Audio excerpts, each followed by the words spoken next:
میرے لیے انتہائی قابل عزت، قابل احترام جناب اسسٹنٹ ایڈوکیٹ جنرل آزاد جموں و کشمیر، سابق صدر راولاکوٹ بار ایسوسی ایشن، advocate supreme court of Azad Kashmir سردار مقصود احمد شمسی صاحب، انتہائی قابل عزت، قابل احترام آج کے ہمارے اس پروگرام کے chief guest Usman Qasim, advocate Lahore high court و آزاد جموں و کشمیر ہائی کورٹ اور ماہر قانون فوجداری مقدمات، میں ان کا، نیاز صاحب کا، چیئرمین افسر صاحب کا اور تمام مہمانوں کا شکریہ ادا کرتا ہوں کہ جنہوں نے قیمتی وقت دیا۔ زرین صاحب نے آج میرا لیکچر ایف آئی آر، جسے اردو میں پرچہ کہتے ہیں، کہ اس پہ رکھا ہے کہ ایف آئی آر ہوتی کیا ہے، اور اگر کوئی پولیس آفیسر کسی غریب شہری کی ایف آئی آر نہ کاٹے تو اس کے پاس قانون میں کیا ریمیڈیز ہیں، تو اس عنوان پہ میرا ٹاپک ہے۔ ایف آئی آر، ایف کا مطلب فیسٹ، آئی کا مطلب انفارمیشن اور آر کا مطلب رپورٹ ہے۔ ایف آئی آر کی جو ڈیفینیشن ہے وہ یہ ہے کہ every information relating to the commission of cognizable offence it is called F I R. اور یہ جو ایف آئی آر ہے یہ under section 154 of criminal procedure code کے تحت کاٹی جاتی ہے، اور اس کے متعلقہ جو ریلیونٹ پروویژن ہے وہ بھی 154 ہی ہے سی آر پی سی کی، اور آرٹیکل 199 کانسٹیٹیوشن آف پاکستان 1973 اس کو ڈیل کرتا ہے۔ تو سب سے پہلے جب ایف آئی آر کسی بھی جرم میں کاٹی جاتی ہے تو دو طرح کے آفینسز ہوتے ہیں، جرم دو طرح کے ہوتے ہیں، ایک ہوتے ہیں کاگنیزیبل آفینس اور ایک ہوتے ہیں نان کاگنیزیبل آفینس۔ جو کاگنیزیبل آفینسز ہوتے ہیں ان کو اردو میں قابل دست اندازی جرائم کہتے ہیں، اور جو نان کاگنیزیبل آفینسز ہوتے ہیں ان کو ناقابل دست اندازی جرائم کہتے ہیں۔ تو جو قابل دست اندازی جرائم ہوتے ہیں ان میں پولیس جو آفیسر ہوتا ہے وہ بلا جو مجسٹریٹ کی اجازت کے بغیر، فرسٹ اور سیکنڈ کلاس جو مجسٹریٹ ہوتا ہے اس کی اجازت کے بغیر کسی بھی آدمی کو وہ اریسٹ کرنے کا جو ایس ایچ او ہے اس کو قانون کے اندر پاور دی گئی ہے۔ لیکن جو ناقابل دست اندازی جرائم ہوتے ہیں تو ان کے اندر ایس ایچ او کو مجسٹریٹ فرسٹ کلاس اور مجسٹریٹ سیکنڈ کلاس سے اجازت لینا پڑتی ہے۔ تو جو ایف آئی آر کا مقصد ہوتا ہے، basically the main object of FIR is to convey the information relating to the commission of cognizable offense، کہ جو آفیسر ہے پولیس کا وہ انویسٹیگیٹ کرے، اور وہ انویسٹیگیشن انڈر سیکشن 156 کرے گا۔ اور جو ایف آئی آر کاگنیزیبل جو دست اندازی جرائم ہوتے ہیں، جس طرح قتل ہو گیا، ان میں سیکشن 154 کے تحت جو اسٹیشن ہاؤس آفیسر ہوتا ہے جس کو ایس ایچ او کہتے ہیں وہ ایف آئی آر درج کرتا ہے، اور جو نان کاگنیزیبل آفینس ہوتے ہیں ان میں ایف آئی آر 155 کے تحت ایس ایچ او ایف آئی آر کا اندراج کرتا ہے۔ لیکن ایف آئی آر میں دو تین چیزیں بڑی ضروری ہوتی ہیں۔ مثال کے طور پہ اگر آپ ایک غریب شہری ہے، ہمارے یہاں اکثر یہ ہوتا ہے کہ ایک غریب شہری شکایت لے کے جاتا ہے ایس ایچ او کے پاس، یا چوکی آفیسر جو بھی کوئی ہے، یا ایڈیشنل ایس ایچ او ہے، تو اگر آپ کی ایف آئی آر ایک غریب شہری کی کاگنیزیبل آفینس ہے بھی، سپوز یہاں چترا ٹوپی میں اگر ایک قتل ہو گیا تو ایف آئی آر ایس ایچ او سب کچھ ہے، لیکن ایف آئی آر ایس ایچ او کاٹتا نہیں ہے۔ اس کی تین وجوہات ہو سکتی ہیں، تو پولیٹیکل انفلوئنس ہوتا ہے، اور دوسری یہ وجہ ہوتی ہے کہ جو ایس ایچ او ہے اس کا جو دوسری پارٹی ہے اس کے ساتھ ان لیگ ہونا، اور تیسری جو پولیس کی روایتی سسٹم ہے یہ وجہ بھی ہو سکتی ہے۔ تو اس کے بعد غریب جو شہری ہے اس کے پاس ایک ریمیڈی ہے کہ وہ ہائی کورٹ میں انڈر سیکشن 22A اور 22B، یہ 2000 سے پہلے تھا، مطلب 2000 سے پہلے جو پی ایل ڈی میں کیس تھا خضر حیات والا، اس وقت سیشن کورٹ کو یہ پاور نہیں دی گئی تھی 22A اور 22B والی۔ تو اس کے بعد کنکرنٹلی ہائی کورٹ کی جو ریٹ جورسڈکشن ہے اس کو نکال کے سیشن لیول پہ جو سیشن جج ہوتا ہے آپ کا ڈسٹرکٹ کا، اس کو یہ پاور دی گئی ہے کہ اگر کسی بھی غریب شہری کی ایس ایچ او ایف آئی آر کو کسی پولیٹیکل انفلوئنس کی بنا پر وہ اندراج نہیں کرتا، تو جو غریب شہری ہے اور قابل دست اندازی جرم ہوا ہے تو وہ سیکشن 22A اور 22B کے تحت اپلیکیشن دیتا ہے سیشن جج کو. تو پھر سیشن جج دیکھتا ہے کہ واقعی اگر اس بندے کا رائٹ ہے ایف آئی آر بنتی ہے تو وہ پھر ایس ایچ او کو بلاتا ہے اور ایس ایچ او پھر F I R section 22A اور 22B کے تحت جو سیشن جج آرڈر پاس کرتا ہے اس کے بعد ایس ایچ او کاٹنے کا پابند ہے، اور پھر SHO H O F I R کاٹے گا اور اس کے بعد کارروائی ہوگی. تو پھر دو اور چیزیں ہیں کہ اگر سپوز یہاں چترا ٹوپی میں ایک آدمی ہے، اس کو پولیس نے اللیگلی غیر قانونی طریقے سے اٹھایا ہوا ہے اور اریسٹ کیا ہوا ہے، تو وہ اس کے اگر ایف آئی آر نہیں بھی ہوئی ہے تو وہ اس بندے کے پاس یہ ریمیڈی ہے کہ وہ section 491 of criminal procedure code کے تحت سیشن کورٹ میں جج کے پاس درخواست دے گا اپنی بازیابی کی. تو سیشن جج صاحب یہ کریں گے کہ ایس ایچ او جو جس نے ایک بندے کو سپوز زرین صاحب ہیں یا کوئی بھی ہے، ان کو بغیر ایف آئی آر کے اگر اللیگلی انہوں نے اپنی کسٹڈی میں رکھا ہے تو پولیس سے اپنی جان مطلب سپوز چھڑانے کے لیے یہ ہے کہ آپ سیکشن 491 کی اپلیکیشن دیں گے اور آپ کی بازیابی ہوگی. اور ہائی کورٹ میں اس کا یہ پروسیجر ہے کہ آرٹیکل 199 کے تحت ہیبیس کارپس ریٹ فائل ہوگی اور بندے کی بازیابی ہوگی. اور جو قابل دست اندازی جرائم ہوتے ہیں ان میں پولیس بلا وارنٹ گرفتار کرتی ہے، اور جو ناقابل دست اندازی جرائم ہوتے ہیں ان میں پولیس کو فرسٹ کلاس مجسٹریٹ اور سیکنڈ کلاس مجسٹریٹ سے اجازت لینا ہوتی ہے. اور پھر ایف آئی آر جو ہے، ایف آئی آر کے 6 کالم ہوتے ہیں. پہلا جو کالم ہوتا ہے اس میں جو رپورٹ ہوتی ہے اس کے جس کے تحت ایف آئی آر کاٹی جاتی ہے. دوسرا یہ ہوتا ہے کہ اس میں جرم کی نوعیت ہوتی ہے کہ یہ جرم کس قسم کا ہے، مطلب سپوز قتل عمد ہے، اس کی سیکشن ہے 302 آف پاکستان پینل کوڈ ہے، یا تھیفٹ ہے، سپوز کوئی بھی ہے. اس کے بعد تیسرا جو کالم ہوتا ہے اس میں کہ ایف آئی آر کس ٹائم کاٹی گئی اور جائے وقوع کا جو تھانہ اسٹیشن ہے پولیس کا اس سے اور جو مدعی پارٹی ہے کتنا وہاں سے فاصلہ ہے. اور چوتھا جو کالم ہوتا ہے اس میں مدعی کا پورا نام پتہ یہ ہوتا ہے. اور 6 کالم کے پولیس نے ایف آئی آر تو کاٹ لی ہے، لیکن جو پراسیکیوشن جو پولیس کا ڈپارٹمنٹ ہے، جو ہائی آفیسران ہے مطلب ایس پی ہے، ڈی ایس پی ہے، ان کو کس ٹائم انہوں نے مطلع کیا، کتنا ڈیلے تو نہیں ہے کسی چیز میں، تو یہ ہوتی ہے. اور پولیس ایف آئی آر کاٹنے کے بعد جب ایف آئی آر کاٹ لی جاتی ہے تو اس کے بعد پولیس انویسٹیگیشن کرتی ہے. لیکن بہت سے اور لاز ہیں، جس طرح ایف آئی اے کا لا ہے، اینٹی کرپشن کا ہے، اس میں جو بھی پولیس ہے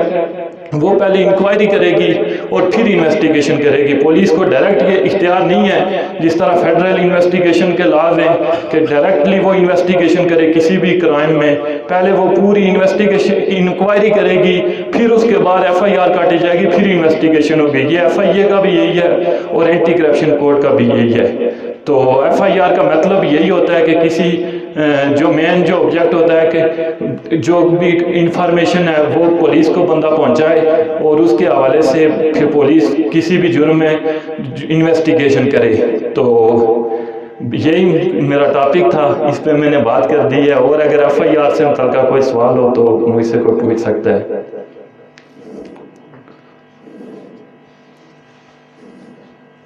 اگر کوئی جھوٹی ایف آئی آر کسی کے خلاف مطلب کاٹ دی جائے تو اس کو تو جھوٹی ایف آئی آر اگر سپوز کوئی کاٹ دے، سپوز آپ نے اگر کسی کے نام کٹوائی ہے تو اس کو under section 561A of criminal procedure code, تو یہ جھوٹی جو ایف آئی آر میلافائڈ انٹینشن کے ساتھ کوئی کسی دوسرے شخص کے نام کٹوا دے تو 561A کے تحت ایف آئی آر کویشمنٹ ہو جاتی ہے اور وہ ایف آئی آر کینسل ہو جاتی ہے. تو پھر اس کے خلاف کراس پرچہ بھی ہو جاتا ہے. اگر S H O F I R نہیں دیتا وہ بھی پروسیجر بتا دیں. اگر S H O suppose F I R نہیں دیتا ہے تو آپ 22A اور 22B کی سیشن جج کے پاس اپلیکیشن دیں گے اور وہ پھر حالات و واقعات کا تمام معائنہ کرے گا سیشن جج. تو پھر وہ ایس ایچ او کو ڈائریکٹ کرے گا، S H O F I R کاٹے گا. اگر ایس ایچ او کسی غریب شہری کی ایف آئی آر نہیں کاٹتا ہے، سپوز ہمارے ہاں اکثر یہی ہوتا ہے کہ غریب شہری کی ایف آئی آر پولیٹیکل انفلوئنس کی بنیاد پر نہیں کاٹی جاتی ہے، اور اگر سپوز جرم ہوا ہے اس کے ٹھوس ثبوت ہیں تو آپ 22 کی سیشن جج کے پاس درخواست دیں گے تو سیشن جج معائنہ کرے گا تمام حالات و واقعات کا، پھر وہ ایس ایچ او کو ڈائریکٹ کرے گا کہ آپ ایف آئی آر کاٹیں، اور ایس ایچ او سیشن جج کے جو فیصلہ ہوگا اس کا پابند ہے ایف آئی آر کاٹنے کا۔ پولیس کے پاس اتنا اختیارات نہیں ہوتے ہیں، لیکن ہم لوگوں نے یہ کیا ہے کہ جو پولیس کا کانسٹیبل بھی ہو تو اس کو ہم نے بہت مطلب بڑا آئی جی سمجھا ہوتا ہے، حالانکہ یہ نہیں ہے۔ ایس ایچ او اگر کسی غریب شہری کی ایف آئی آر نہیں کاٹتا ہے تو آپ سیشن کورٹ میں جا سکتے ہیں۔ کوئی اللیگل کسٹڈی ہے، کسی بندے کو اللیگلی اس نے ڈیٹین کیا ہوا ہے، تو آپ سیکشن 491 سی آر پی سی کے تحت آپ سیشن کورٹ میں جائیں گے، اور جج صاحب جو ہوں گے سیشن جج، وہ اللیگل کسٹڈی کو اس بندے کو بازیاب کرائیں گے، اور اس کے بعد ایس ایچ او پہ الٹی ایف آئی آر ہوتی ہے تو ہائی کورٹ میں آرٹیکل 199 کے تحت آپ ہیبیس کارپس ریٹ دائر کریں گے۔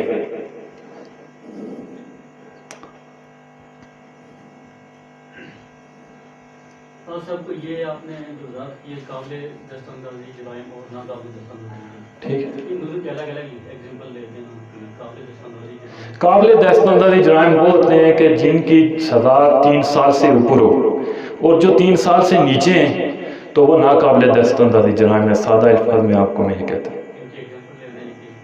کہ رابری جس طرح ہے، رشوت یہ ناقابل دستاندازی جرم ہے، قتل ہے یہ قابل دستاندازی جرم ہے۔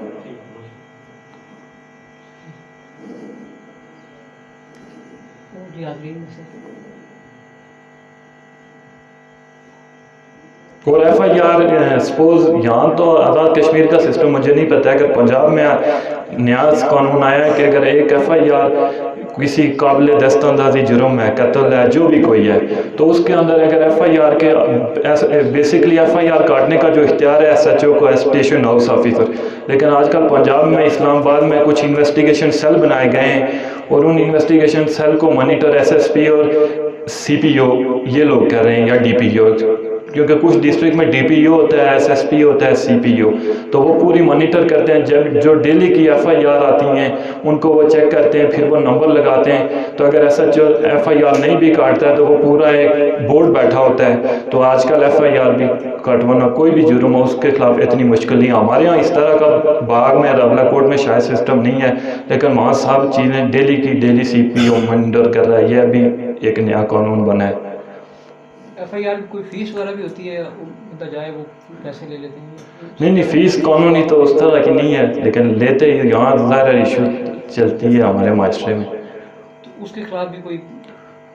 وہ ٹھوس ثبوت ہو، جس طرح تفتیش آپ ایک بندہ بند ہے تھانے میں، تو تفتیش چوکی آفیسر یا پولیس آفیسر کوئی بھی جو کرتا ہے، تو اگر آپ کے پاس ثبوت ہے تو آپ آگے کورٹ میں لے کے جائیں، جو پولیس کا سینئر آفیسر ہے اس کے خلاف، تو رشوت پہ تو آدمی سروس سے بھی ڈسمس ہوتا ہے، اور باقی اس کو سزا بھی ہوتی ہے۔ جس طرح یہ ابھی آپ دیکھ لیں پٹواری کا کیس ہے، باغ میں 2 پٹواری جن کو 25-25 سال سزا ہوئی ہے، ان کو رشوت کے زمرے میں ہی ہوئی ہے۔ انہوں نے غیر قانونی لوگوں کا جو زمین وغیرہ تھی وہ دوسروں کے نام پہ الاٹ کروائی تھی رشوت لے کے، لیکن کورٹ ثبوت مانگتی ہے۔ لوگ اکثر کہتے ہیں کہ عدالت انصاف نہیں دیتی ہے، لیکن عدالت ہمیشہ ثبوت مانگتی ہے۔ اگر یہاں مرڈر ہوا ہے، جج صاحب دیکھ بھی رہے ہیں، لیکن جب تک ثبوت آپ نہیں دیں گے آپ کو کوئی بھی ثبوت کے بغیر آپ کو انصاف نہیں ملے گا۔ یہ لوگ، اور اس میں ایف آئی آر کا بھی کافی رول ہوتا ہے۔ پولیس آفیسر ایف آئی آر ہی ایسی کاٹ دیتے ہیں کہ جس میں دستی بندے کی ضمانت ہو جاتی ہے کسی بھی کیس میں، تو یہ کافی مشکل ہوتا ہے۔ تو کورٹ ثبوت مانگتی ہے، جو جس کیس کا آپ ثبوت پیش کریں گے عدالت سے آپ کو انصاف ملے گا۔ لوگ عدالتوں سے مایوس ہیں، مایوس آپ لوگوں کو تھانے سے ہونا چاہیے، کیونکہ وہاں جو ایف آئی آر ہے، جو کرمینل کیس ہے، اس میں جو رپورٹ ہے وہ پولیس آفیسر پیش کرے گا، اور کورٹ خالی ثبوت دیکھے گی اور اس کی بنیاد پر فیصلہ کرے گی۔ رشوت ڈائریکٹ تو وہ نہیں لیتے، لیکن وہ کہتے ہیں کہ وہاں سے ہم یہاں تک چل کے آئے ہیں تو پیٹرول بھی خرچ ہوا ہے، پتہ نہیں ہمارا ٹائم بھی ہوا ہے۔ نہیں ڈائریکٹلی بھی فون پہ لوگوں کا رابطہ ہوتا ہے۔ نہیں، بعض لوگوں سے لیتے بھی ہیں، لیکن بعض جگہوں پہ جہاں ان کو یہ ہوتا ہے کہ آگے کوئی پوچھنے والا ہے تو وہ رشوت تو پیسے تو نہیں مانگتے، لیکن یہ تو کہتے ہیں کہ ہم نے گاڑی یہاں سے وہاں تک لائی ہے اور گاڑی کا پیٹرول دینا پڑے گا۔ پیٹرول تو ان کو سرکاری ملتا ہے نا، سرکاری ملتا ہے، جی جی، تو جس کیس میں جاتے ہیں تو کیس والوں سے مانگتے ہیں، جی جی، تو یہ تو رشوت ہی نہیں ہوتی ہے۔ نہیں، کیس والوں سے پھر وہ جو کلائنٹ ہے اس کو خود لا بھی یہ کہتا ہے کہ جو کلائنٹ ہے اس کو ویجیلنٹ ہونا چاہیے، مطلب اگر کلائنٹ جو ہوگا وہ سست ہے مدعی پارٹی تو انصاف تو نہیں ملے گا. Equity aids the vigilant not the indolent, یہ ایک ایکویٹی کا لا آف ایکویٹی کا میگزم بھی ہے اسپیسیفک ریلیف ایکٹ کا. تو آپ پھر شکایت کریں گے, آگے اپروچ کریں گے تو پھر آپ کو انصاف ملے گا نا. یہ جج کی تو ڈیوٹی نہیں ہے. اگر پولیس آپ سے پیٹرول کے پیسے مانگ رہی ہے, کچھ بھی مانگ رہی ہے, آپ ایس پی کو انفارم کریں, ڈی آئی جی کو انفارم کریں, نہیں تو اس کے اوپر پھر کیس کریں. نہیں, یہ ایک تو سوال ہے. پہلا میرا سوال یہ ہے جی کہ کیا انسانی معاشرے کے اندر جرم اور اس کے نتیجے میں ایف آئی آر کا ہونا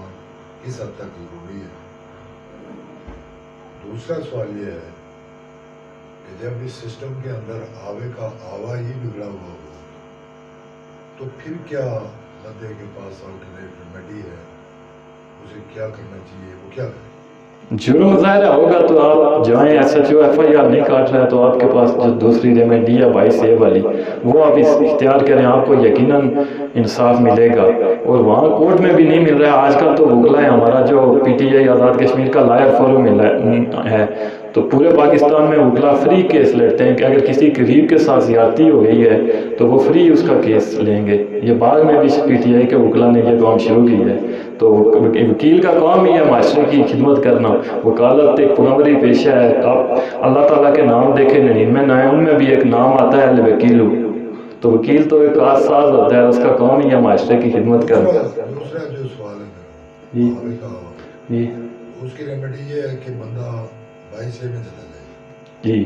پی ٹی آئی کا لا فورم موجود ہے. نہیں, وہ مختلف لا فرم ہے نا, مختلف لا فرم ہے. میں ایک اس کی بھی مثال دے رہا ہوں کہ یہاں موجود ہے ابھی آزاد کشمیر میں یہ بھی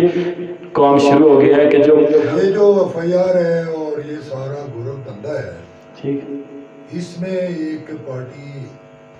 عدالت ہے, ایک مدعی ہے, ایک ملزم ہے اور ایک جو ہے وکیل ہے. ٹھیک کل ملا کے 4 پارٹیاں. ٹھیک. جنرل امپریشن یہ ہے کہ انصاف کے راستے میں سب سے بڑی رکاوٹ وکلا ہے. اس بارے میں آپ نہیں, وکلا میں تو نہیں مانتا ہوں. وکلا تو اس معاشرے کی پاکستان بنانے میں ہی وکلا کا کردار ہے. اگر وکلا کو آپ مائنس کر دیں تو پاکستان میں کچھ بچے گا ہی نہیں. قائد اعظم کو دیکھیں, غازی ملت سردار ابراہیم خان کو دیکھیں, جو آزادی یہاں ملی, پاکستان آزاد ہوا, یہ وکیل ہی ملک بنانے والے ہیں. باقی ہے لیکن یہ ہے کہ اس ملک میں سب سے زیادہ کوئی مارشاء اللہ لگ گیا تو سب سے پہلے کوڑے وکلا نہیں کھائے. آپ اعتراض حسن کو دیکھیں, علی احمد کرد کو دیکھیں, جو 28 مئی کے دوران کراچی میں وکلا کو زندہ جلایا.